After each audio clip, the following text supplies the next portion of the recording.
Right, YouTube, it's Shadow King Nelson. I'm here with my review of Dragonball Daima, Episode 3. Now,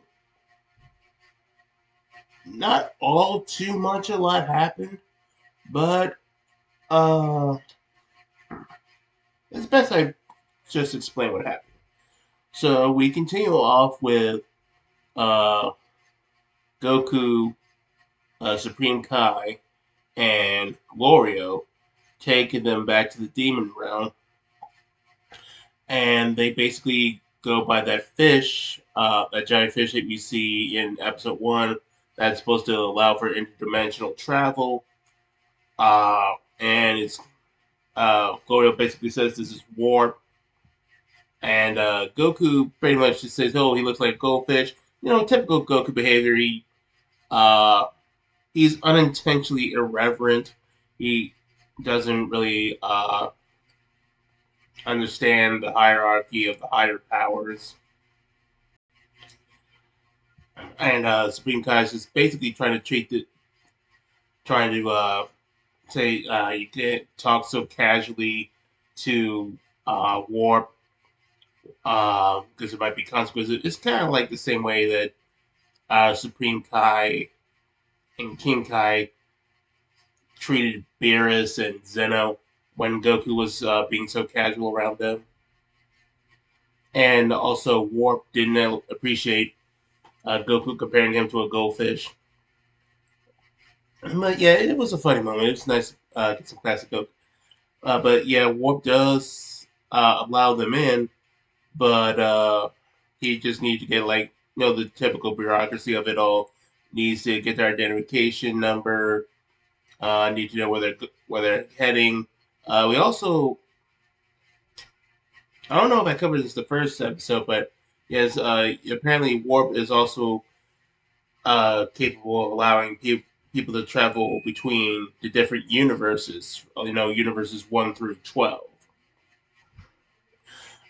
So that might be another way that characters can explore the multiverse outside of borrowing the cubes from the gods.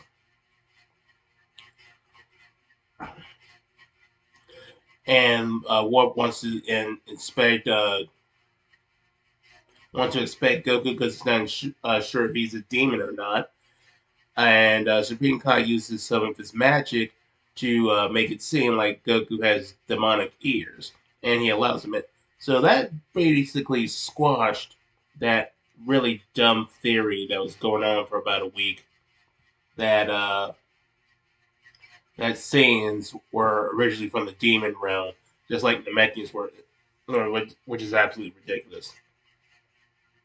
We also get to learn that not only that the Supreme Kai is from the second kingdom of the demon. Oh yeah, yeah. There's three kingdoms of the demon realm.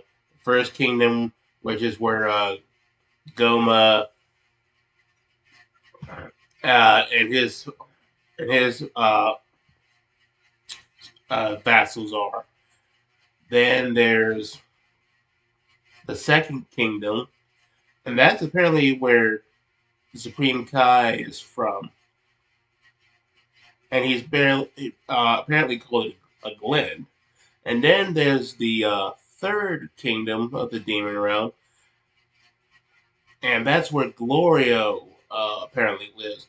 But he's allowed to go to the different demon realms because he does jobs uh, for the different kings.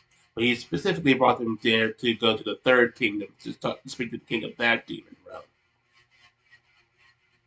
And as they're exploring it, they realize that the atmosphere is different and it feels a bit heavier.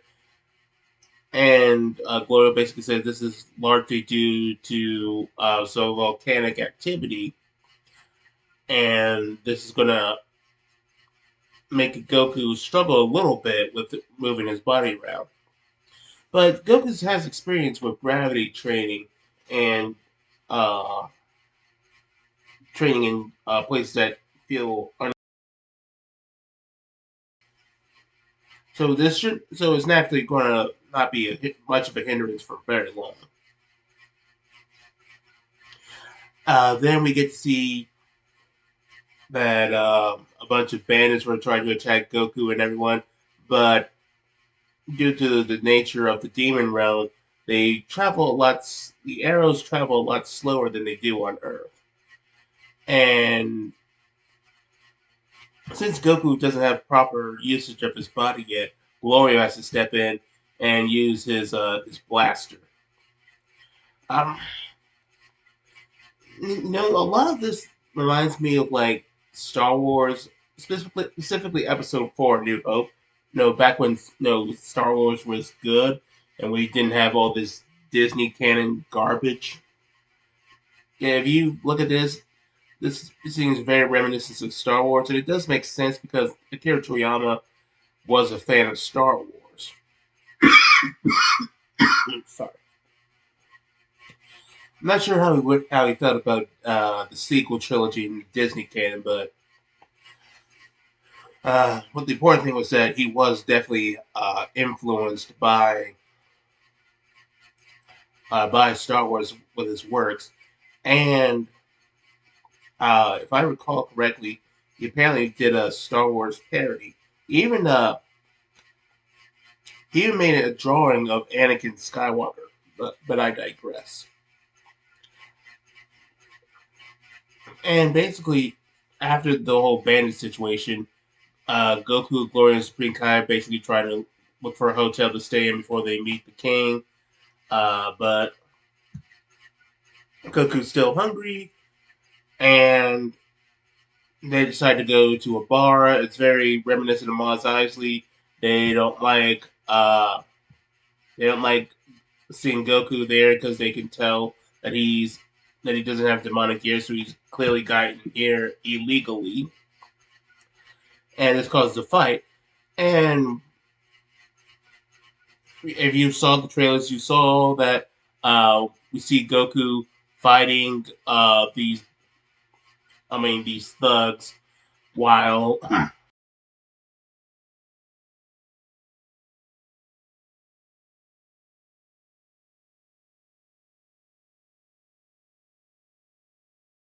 especially if you've seen like Jackie Chan Adventures, where he'll use the environment of like unconventional weapons like plates or the table, what have you, just basically using his environments to defeat the enemy and combining it with his martial arts. I really enjoyed that. It very reminds me of classic martial arts movies.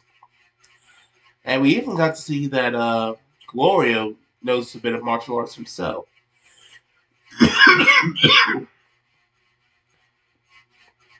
And ultimately, they managed to defeat them with basic ease. And then they go into the next day, where it turns out that those people who they fought at the bar had apparently stolen their plane.